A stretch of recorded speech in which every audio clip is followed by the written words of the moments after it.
covered puppet pins and puppet rigging. This is a quick example of puppet rig. I'm going to go through it fast because you've got the full puppet. I just want to show you a reminder. I'm going to hide the foot. I've got rounded edges to help with the overlap so you don't have harsh lines poking out by accident when you're doing your animations.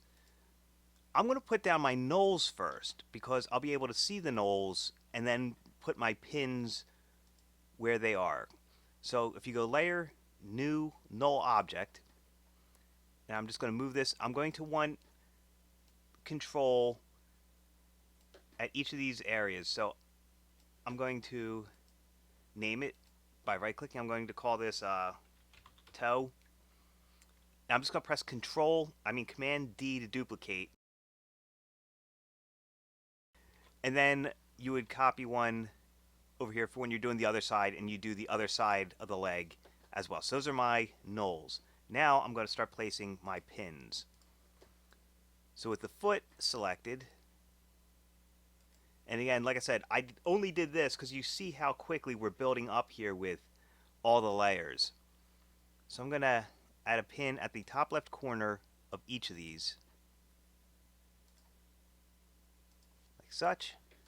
I'm going to go to my shin.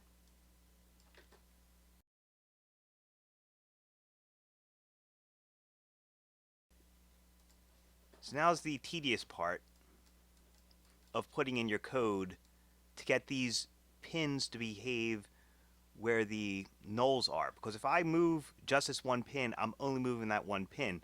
But if all these are parented to the nulls, then as you move or rotate them, they all move together. It keeps your puppet together much more easily. This is the code from your notes from week 12, and it's all messed up because I'm on a Mac and I had the part changed. So right here, this is the code, and right here where I said whatever you named the left hip null. So if this is going to my toe, I'm going to name this whatever the null attached to that toe is. So I got to change that code. So I'm going to hide this. I just copied it. So if I hit U, I'm going to need to see what all the nulls are called. This is the toe right here. So I'm going to option click in the position, paste in my code, and I name that toe, as you see right here. So I'm going to change this to say toe. Okay, so here's my puppet, and as you can see, all the nulls have been placed inside of it. I'm going up from the toe, through the knee, up to the hip, joined it, the pelvis, down this other leg, well, or you can say up this other leg, from the hand up to the wrist, all the way up to the neck.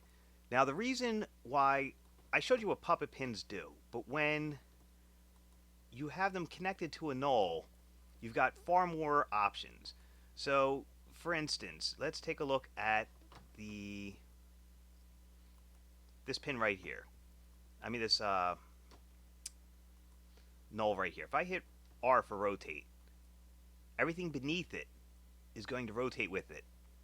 Whereas if I tried to do that with pins, I'd have to select all these pins and move them along. So this helps keep your figure organized, and you can see the stomach bending because of the puppet pin. So it helps keep your animation together. And as I said, watch out for your layer stack because this arm is below the torso in the layer. So if I were to get my, let's say, left shoulder and hit R to rotate, it'll move the entire arm because the hand's connected to the wrist is connected to the forearm, and the forearm's connected to the shoulder. So that, again, is how the pins work when they're connected to the nulls.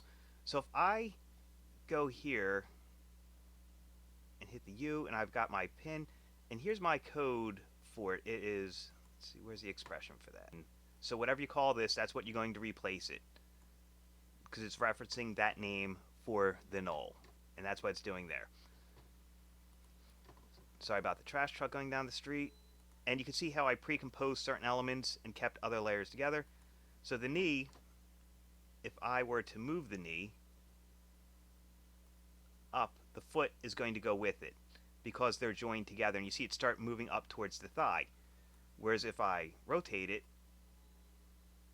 like that, so if I want to do some keyframing, I can. So let's pretend I want to start here.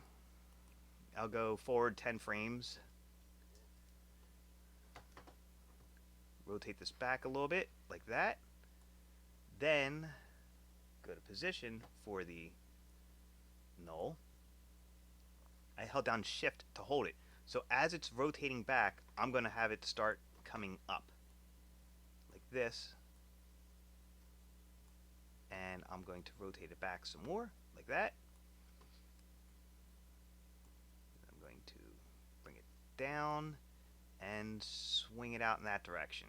So you can see how you can start combining position and rotation of your null to start moving your character. Like such. And it keeps everything together as it's parented to one another. Like I said, these nulls are parented to one another in order. So it's like, the chest is parented to the hip. All the nulls are parented to one another, starting from, the toe is parented to the heel, the ball of the foot, which is parented to the heel, which is parented to the ankle, which you see how the parenting system works as you're working your way up the puppet. Like such. And that's puppet rigging in After Effects. You place your nulls, place the pins, do the expression to link the pin to the null, and then you parent the nulls in order so that as they move, they stay together. So let's take a look at the collar. What's going to happen if I rotate that? The head should move with it. Oh wait, that's where the shoulder is connected to the collar right there. Okay, and then the top of the neck, let's see what happens there. Should move the head. Well, everything beneath it, see, he's swinging from the neck because I'm rotating that. And that's it. It's just a matter of exploring, playing, rotating position, and that's how you can start moving your puppet. It's a lot of work and a lot of layers. So be ready for some time-consuming animation if that's how you choose to do it.